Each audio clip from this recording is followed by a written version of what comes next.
Trump administration imposing new sanctions on Iran, where the regime has cracked down on protesters, leading to thousands of deaths. Meanwhile, Wall Street Journal reporting that President Trump was told by advisors that a large strike in the country likely wouldn't lead to a collapse of the government and could spark a wider conflict. Suzanne Maloney, Brookings Institution's vice president and director of policy, joins us right now. Can you elaborate on that, Suzanne, and give us an idea of, I guess, the worst case scenario if things didn't work out as planned with the strike? Because the president did call it off, and there are some people that said we were pretty close. I don't know if you can confirm that. Well, I think we're all watching and waiting to see what might happen over the course of the days and weeks to come. The president appears to have backed away from plans to strike Iran in response to the violent repression of protesters over the course of the past 2 weeks. But it's also true that we see signs of military assets being moved to the region, which would be absolutely necessary if the administration were planning to take some kind of a significant military action against the regime. But I think that the advice that the administration received, as you reported, that a strike may not take down the regime, is probably very accurate. This is a regime that's hardened, that has been willing to use extreme brutality to keep itself in power. And I think it's likely that even if the United States were to strike successfully, as we did back in June on Iran's nuclear infrastructure, that the regime would fight back with all of its possible assets, including trying to hit our partners and allies in the region, energy infrastructure in the region, and U.S. military positions in the region. And that could lead to a much more drawn-out conflict, significant implications for the economy, and that's something that the president might want to avoid at this stage. Right. I wonder how many parallels we can draw from what you just cited with the nuclear facilities. Number one, remember the planes flew all the way. They went all the way. They took the scenic route to get there to throw people off. And even though we're hearing that this is called off, as you point out, there's still assets moving. So maybe it isn't really called off. That's one parallel we could draw. The other is that we had a lot of people on the show, military experts and diplomatic experts, that really didn't want that to happen, and said that Iran would strike back with all of its whatever might it has, but which I think is formidable, would strike back at that point, and they didn't. And I wonder if this would be the breaking point where they actually do, or would, they're going to lose eventually if they did that they'd have to think long, and we have to think long and hard about it. They need to think long and hard about it.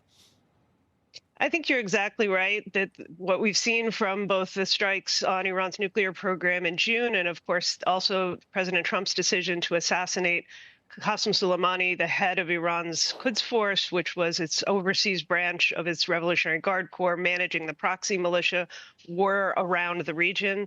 Neither of those actions led to immediate retaliation by Iran that was significant enough to sustain a conflict.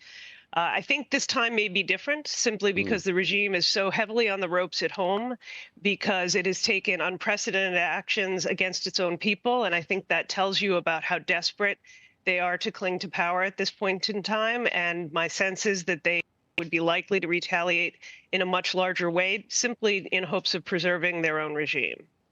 And I guess the message that President Trump sent in that strike on the nuclear facilities is enough to show them that he will do things that he says he's going to do, that we wouldn't get any benefit from following through on what he promised to do for the demonstrators. If the regime didn't fall, it doesn't seem like there'd be any reason.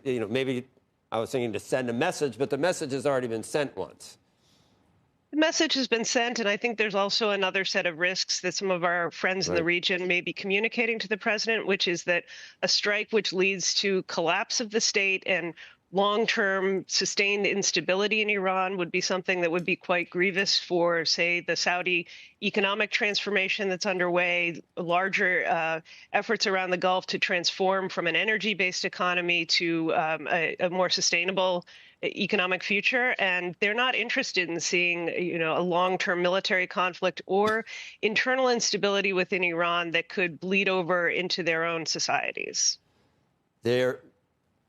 May still be hope, in your view, that the problems with the economy, with the currency, with the availability of water, could this still take down the regime if we do nothing at this point? Is that still, or is this again going to be something the regime successfully manages once again, which would be a bad outcome after, all those deaths? Once again, thousands of people sacrificing their life for naught. Look, I hope that that will not be the case. And I think that the United States, in collaboration with partners and allies around the world, really does need to make sure that this time is the last time that the Iranian regime is able to enact this level of violence against its own people, that we do see the day of some sort of new government in Iran. But it will take a lot of time and effort. I've made an argument in the New York Times that there's a lot that we can do to isolate the regime, to apply greater pressure to the regime, and also at the same time to build the conditions that would enable an opposition movement to really emerge, organize, and be prepared to take over in a transition. That will take time and effort, but it's absolutely work that the United States should be leading around. So the sanctions, that the new ones will just continue to put pressure on the same things that have been highlighted, the problems there. I mean, ideologically, I know probably there's a lot of Iranians that are just totally tired of this theocracy and everything else. But when you can't get water, or what's the inflation rate, Suzanne? I've seen numbers that are stratospheric. Yeah, it has been an economy in free fall, particularly over the course of the past 7 or 8 years since President Trump began to reimpose U.S. sanctions, and in a maximum pressure fashion. The government has been unable to manage that pressure in a way that enables people's quality of life to stay stable. And so that's why you see so many people willing to risk their lives on the street. Their daily living conditions are so terrible. This is going to continue, quite sadly and unfortunately, until and unless there's a different government in Iran that is prepared to engage in a responsible and normal way with the international community. We saw that the current regime was trying to tempt the Trump administration into negotiations over the nuclear deal. I understand why that might be appealing, but I think that, as we've seen from prior points in history, once the Iranian people have moved in this direction, the international community absolutely has to support them in changing this regime.